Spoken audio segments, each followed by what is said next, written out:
오늘의 사연 시작합니다. 저는 평범하게 직장을 다니고 있는 여자입니다. 남들처럼 평범하게 살고 싶은데 무엇 하나 평범하지 못한 이 삶이 원망스러워 이렇게 글을 남겨봅니다. 저에게는 2살 차이 나는 동생이 있어요. 생활고로 많이 시달렸던 시기가 있었는데 그때 엄마가 저희를 버리고 집을 나갔습니다. 그래서 아빠 밑에서 컸어요. 실은 그냥 동생이랑 둘이서 서로 의지하며 살아온 거죠. 아빠는 엄마가 집을 나가고서 많이 힘들어 하시며 매일 술을 마시면서 지내셨는데 엄마한테 버려져 슬플 만도 한데 아빠가 힘들어하는 모습을 보고 그런 건지 모르겠지만 저희가 둘이 꼭 껴안고 눈물을 참고 제가 동생을 엄마처럼 챙기는 모습과 제가 아무 말 없이 조그마한 손으로 아빠 손을 꼭 잡아주는 모습을 보고 아빠가 정신을 차리셨다고 하더라고요.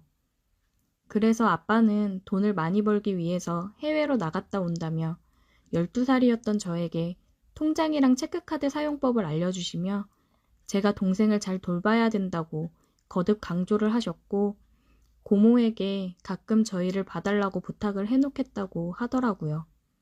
그러면서 통장이랑 체크카드는 저 혼자만 알고 사용하라고 했습니다. 아빠가 떠나시고 저는 속으로는 많이 두려웠지만 저보다 어린 동생이 있기 때문에 더 단단해져야 된다고 생각을 했습니다. 요리책을 하나 구입해서 동생에게 밥을 차려줬고 청소며 빨래 등 집안일을 하나씩 하기 시작했어요. 고모가 가끔씩 와서 장을 받아주거나 하시긴 했지만 그것도 시간이 지날수록 집에 찾아오시는 것도 줄어들더라고요. 그래도 학교 생활할 때 부모님이 필요하면 부모님 역할을 해주시긴 했습니다. 고모도 고모 아이들 키우느라 힘들고 바쁠 텐데 그 정도만 해줘도 감사한 거였죠. 그리고 주임집 아주머니도 종종 들려서 챙겨주셔서 감사했습니다. 매달 아빠가 보내주시는 돈에서 월세를 내고 생활하는 데 필요한 것들을 최소한으로 사고 최대한 아꼈어요. 내가 아끼고 돈을 모아놓으면 아빠가 더 빨리 한국으로 들어올 수 있지 않을까 싶었습니다. 아빠랑 연락은 고모가 있을 때 아주 짧게 잠깐 하거나 했어요. 동생도 감사하게 사고 한 번 안 치고 잘 자라주었어요. 옷도 몇 년에 한 번 사주고 운동화도 다 다를 때까지 신고 투정 부릴 만도 한데 오히려 운동화 빨리 망가질까봐 남자애들은 특히나 축구며 뛰어노는 걸 많이 하는데 동생은 그게 걱정이 되어 제대로 친구들이랑 어울려 놀지도 못하더라고요. 마음이 너무 아팠습니다. 힘들어도 동생이랑 의지하면서 아빠가 돌아오시기를 기다렸어요. 정말 많은 세월이 흘러서 제가 고등학교 1학년 때 아빠가 돌아가셨어요. 갑자기 심장마비가 왔다고 하더라고요. 아빠가 돌아와서 함께 살 날만 기다렸는데 아빠가 원망스러우면서도 먼 해외에서 혼자 일만 하시다가 돌아가셨을 거라 생각하니 마음이 너무 아프고 죄송스럽더라고요. 아빠가 보험을 들어놓은 게 있어서 사망보험금이 나왔는데 액수는 그렇게 크지는 않았고 주인집 아주머니가 월세도 많이 줄여주셔서 저희는 그곳에 계속 살 수 있었어요. 고등학생이 되어서 알바를 시작했습니다. 아무래도 학교 끝나고 알바를 하는 거라 집에 와서 집안일을 신경 쓸 겨를이 없더라고요. 근데 고맙게도 동생이 제가 알바하고 오면 집안일도 다 해놓고 밥도 준비해놓고 있고 그랬어요.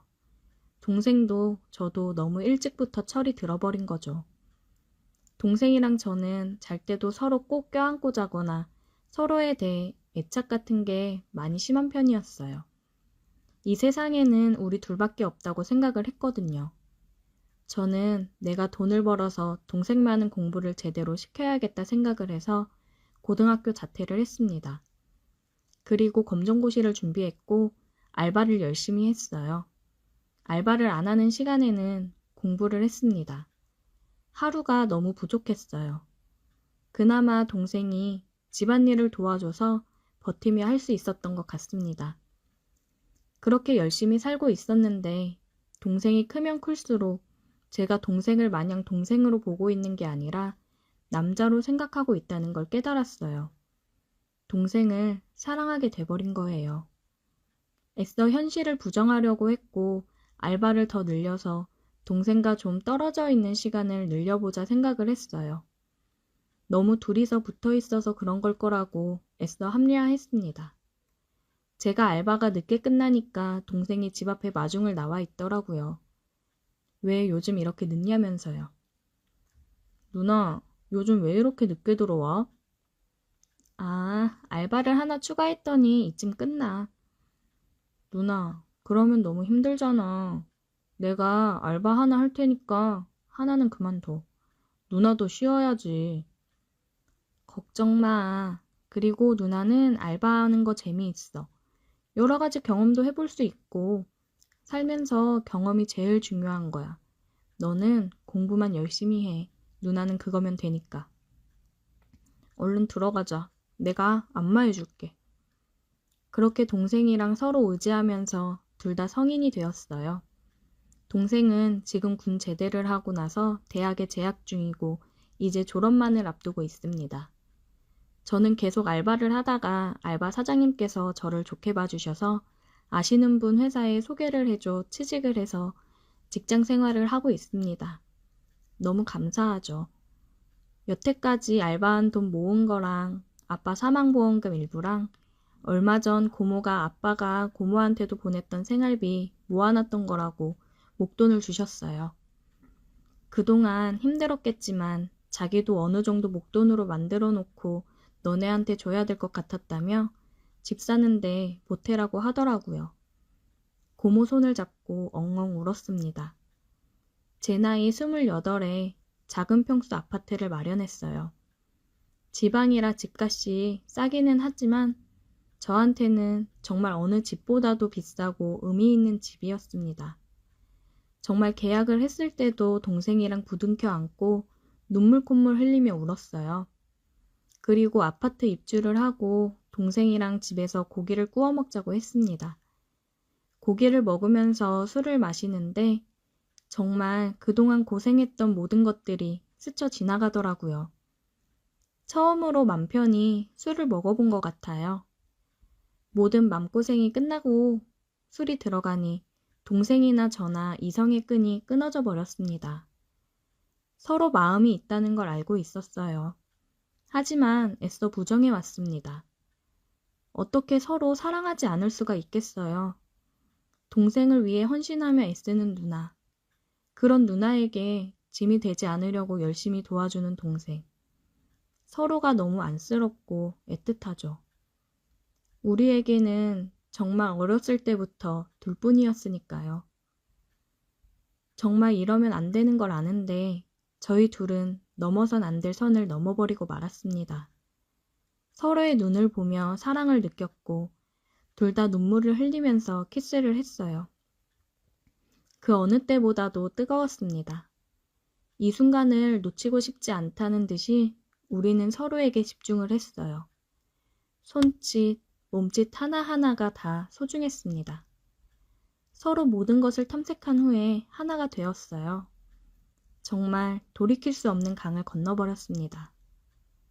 그렇게 다음날 아침을 맞이했고 우리는 서로를 보며 웃어줬어요.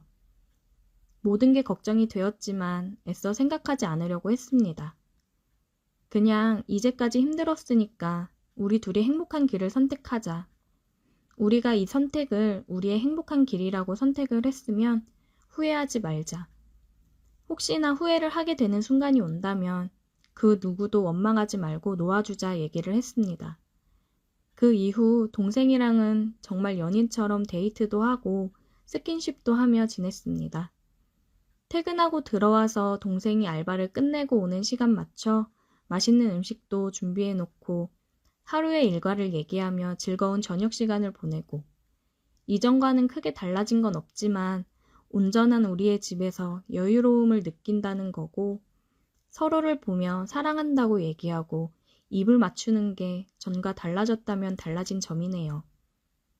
솔직히 지금 인생에서 가장 행복한 순간입니다. 어린 나이부터 정말 많이 힘들게 살아왔고 희망과 행복이랑은 거리가 먼 삶을 살아왔는데 지금 너무 행복하다 보니까 불안해요. 동생과 제 관계를 알게 된다면 모두 저희를 보고 손가락질을 하겠죠? 남들이 다 손가락질하는 이 관계를 유지하는 게 맞는 걸까요? 앞으로 살아갈 날이 더 많은데 혹시나 서로에게 더 좋은 사람이 나타난다면 우리가 서로 정말 행복을 빌며 보내줄 수 있을까요? 동생과 저는 정말 뗄래야 뗄 수 없는 사이인데 서로가 없는 삶을 상상조차 할 수 없습니다. 이렇게 서로 사랑하며 행복을 꿈꿔도 되는 걸까요? 오늘의 사연 여기까지입니다. 오늘도 들어주셔서 감사해요. 구독, 좋아요, 알림 설정